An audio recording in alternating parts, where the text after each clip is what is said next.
The White House buzzed with anticipation on a crisp spring morning as President Donald Trump prepared to host a special event in the Rose Garden to honor military personnel for exceptional service. Among the honorees was Emily Turner, a quiet Air Force nurse known not for seeking recognition, but for her unwavering dedication to wounded soldiers. At just 28, Emily had already served multiple tours in conflict zones, offering critical care under fire and providing comfort when hope was scarce. Unlike the decorated generals and high-ranking officers, she didn't chase headlines or awards. Yet during the ceremony, when President Trump glanced her way, something about her calm presence and quiet humility stood out. It was clear she carried a story far deeper than the medals on her uniform. As the applause echoed around them, Trump made a silent note to learn more about the modest nurse who bore the hidden weight of war. While the event continued with speeches and ovations, Emily remained reserved, her thoughts drifting back to the battlefield, to the countless lives she had fought to save, many of them hanging by a thread. Those moments, though rarely spoken of, were etched into her soul. The memories were still too raw, too painful to share. Emily had always been the steady hand in chaos, the calming voice during the darkest hours, but she preferred to keep her emotions private. Her colleagues admired her quiet strength, yet she remained humble, focused solely on service. President Trump, observing her quiet determination during the ceremony, felt an unexpected pull of curiosity and respect. There was something about her, a depth not easily seen by others, a story of sacrifice and silent resilience that deserved to be heard. After the event, as guests mingled and reporters swarmed the lawn, Trump made his way toward Emily. "Thank you for your service, Emily. I've heard wonderful things about your dedication and care," he said warmly, extending his hand. Emily returned the gesture with a polite smile, though her eyes held a flicker of uncertainty. She wasn't used to the spotlight. "I'm just doing my job, Mr. President," she replied softly. Trump sensed her modesty and the quiet weight she carried. "If there's ever anything you or your fellow nurses need, please let me know. Our military families deserve the best support we can give." Emily nodded, appreciating the words, though unsure if she could ever bring herself to ask for help, especially when her own struggles were buried so deeply. That night, in her small, modest apartment, Emily sat alone, gazing at a faded photograph. On her bedside table, it showed her younger brother Michael, proudly smiling in his Air Force uniform. He had been her inspiration, the reason she chose to serve. But the war had changed him. Since returning home, Michael had been fighting invisible battles. Post-traumatic stress disorder had cast a long, unrelenting shadow over the vibrant spirit he once carried. Emily's heart ached every day as she tried to balance her own heavy emotions with the responsibility of supporting him. She had become his anchor, though at times she felt herself drifting too. The quiet nurse who had devoted her life to caring for others now found herself facing a deeply personal war. She longed for a way to heal them both before the silence between them grew too loud to bear. Then, the next morning, Emily received an unexpected call from her commanding officer. She had been asked to attend a meeting with a White House aide, an unusual request that stirred her curiosity. President Trump wanted to hear directly from those serving behind the scenes, nurses like Emily, who gave everything but rarely made headlines. Nervous but determined, Emily prepared herself to speak honestly about the emotional and physical toll of nursing in war zones and the urgent need for better support systems for veterans and their families. Though naturally reserved, she felt a quiet strength rising within her. This was her moment to speak not just for herself, but for the countless others who bore the invisible wounds of war. In the Oval Office, surrounded by aides and advisors, Emily took a deep breath and began. She spoke of exhaustion, of tending to the wounded in impossible conditions, of the daily fight to save lives while offering comfort, and of the emotional scars left behind long after the battles had ended. She spoke of the dying, Of the heartbreaking stories she carried, soldiers struggling with trauma, families left fractured in the aftermath. Emily highlighted the glaring gaps in mental health services and the lack of resources for veterans like her brother. President Trump listened closely. His usual bravado softened into a rare moment of quiet attentiveness. "Emily, you've given me a perspective I hadn't fully understood," he admitted, his voice low. For the first time, Emily felt that her voice truly mattered. The president's willingness to listen offered a glimmer of hope, not just for her, but for countless others who needed someone in power to fight for them. In the days that followed, Emily returned to her duties at the hospital, unaware of the ripple effect their meeting had created. Behind the scenes, Trump began working with his team to draft a new initiative aimed at expanding mental health care and support services for veterans and military families. Rumors of the plan stirred media interest, with whispers of a breakthrough policy in the works. Still, Emily stayed grounded, focused on her patients and the day-to-day challenges of nursing. She doubted that one quiet nurse's story could spark real change, but deep down, the president's promise had lit a small flame of hope. Maybe, just maybe, this time the voices of those who suffered in silence would finally be heard. That evening, Emily visited her brother Michael, who had grown increasingly withdrawn. The war's toll was written in his haunted eyes and heavy silence. Sitting beside him on their worn living room couch, Emily gently took his hand. "I'm fighting for you, Michael," she whispered. For all of us who struggle when the world looks away."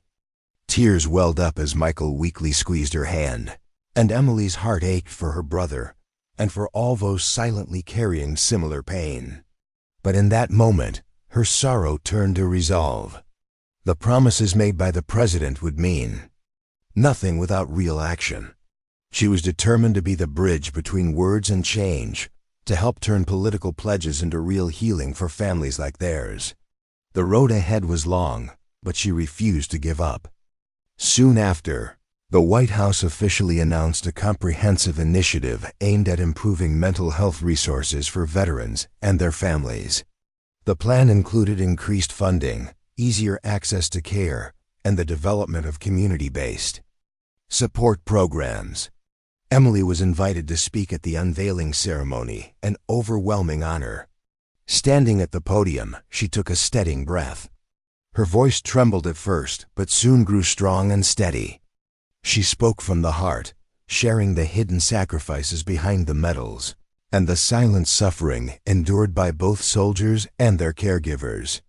Her words moved the audience to a quiet hush. Her private pain, now a public call for change. Emily's story quickly spread across social media and news outlets, inspiring thousands. Headlines praised the soft-spoken nurse whose quiet courage had sparked presidential action. Veterans and military families across the country shared their own experiences, many feeling truly seen and supported for the first time in years. President Trump publicly honored Emily, calling her a true American hero who embodies the very spirit of service. For Emily, the recognition was deeply humbling. She had never sought fame, but she now understood the power of a voice, even one that had once been afraid to speak. Emily had come to understand the power of her voice to inspire others.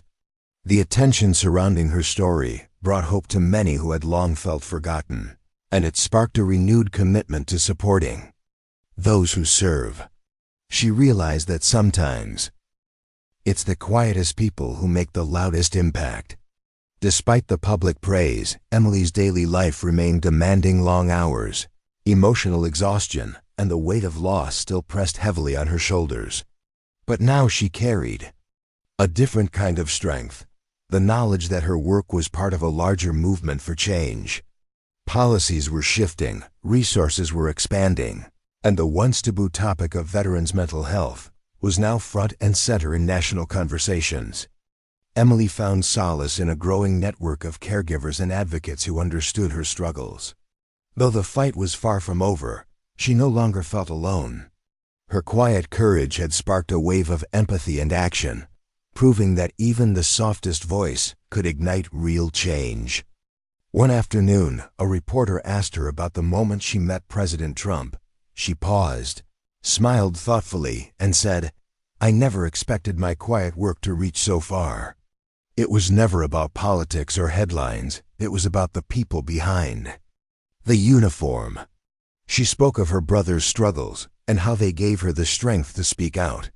"Sometimes the loudest voices are the ones that listen and care the most," she said gently. Her words resonated deeply, a reminder that true heroism is often found not in power or noise, but in humility, compassion, and quiet strength. Emily's story challenged long-held assumptions about strength and leadership, revealing that vulnerability could be a powerful force for change. As the months passed, she continued balancing her demanding nursing duties with her growing advocacy work. She partnered with veteran organizations to help design programs focused on healing, mental health, and family support.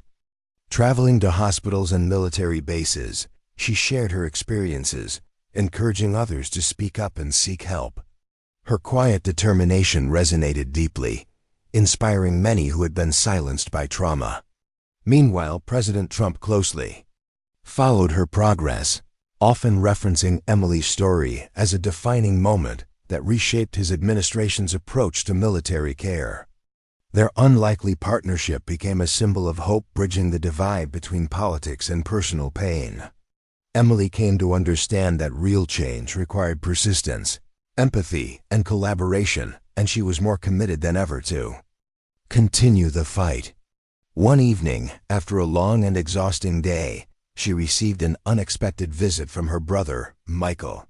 For the first time in months, he smiled, not the forced smile she had grown used to, but a fragile, genuine expression of hope. "You were right," he said quietly. "I'm starting to feel like I'm not alone in this." Emily pulled him into a hug, tears streaming down her face. The pain they had shared was beginning to heal, strengthened by the support of new programs and the promise of lasting change. In that moment, Emily felt profound gratitude for a president who had listened, for the resilience of military families, and for the quiet strength that can grow even in the darkest places. She knew their journey wasn't over, but for the first time in a long while, it felt like the beginning of something better. It was a quiet victory, one born not from fame, but from purpose. As Emily's story continued to capture national attention, she found herself invited to speak at schools, conferences, and community events.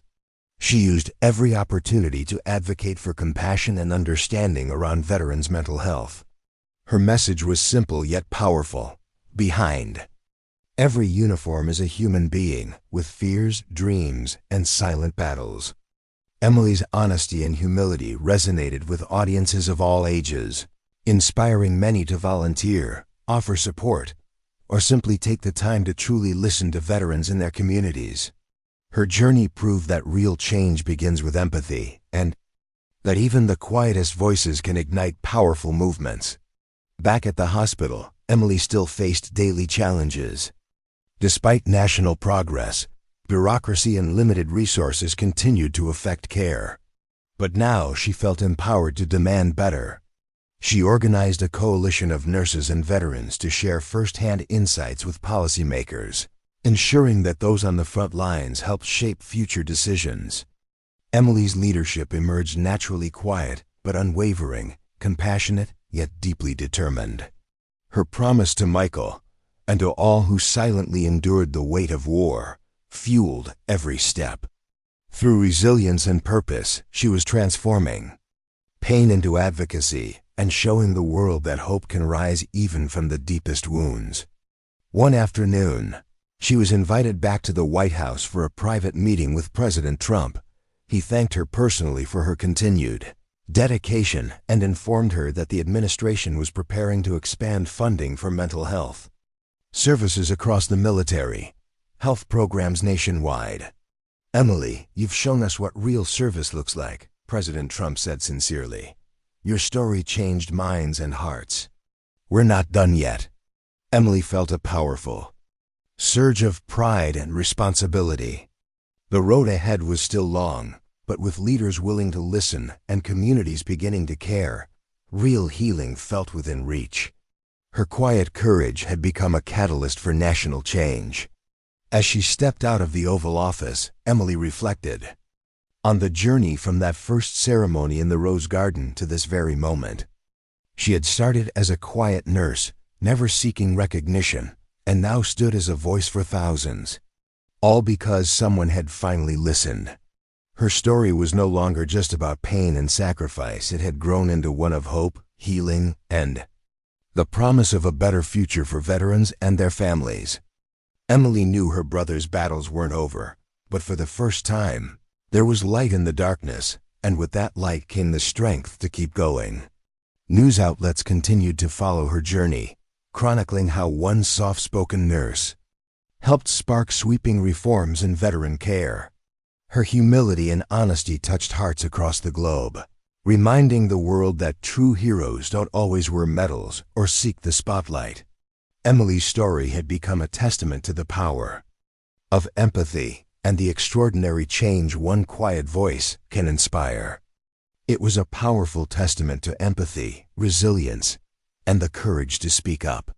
The nation watched as a simple promise made in the Rose Garden blossomed into a movement rooted in compassion and lasting change. Emily's story was no longer just her own. It now belonged to every soldier, nurse, and family affected by the invisible wounds of war. In a heartfelt interview months later, Emily reflected on the journey that had transformed her life and touched so many others. "I never imagined my quiet work would lead to this," she said softly. "But I've learned that sometimes the most powerful thing we can do is listen and then act with compassion." What began as a promise to her brother had grown into a commitment to veterans across the country. The story of a quiet Air Force nurse and the president who took the time to listen became a beacon of hope, a reminder that even in silence, there is strength, and in compassion, true leadership is found.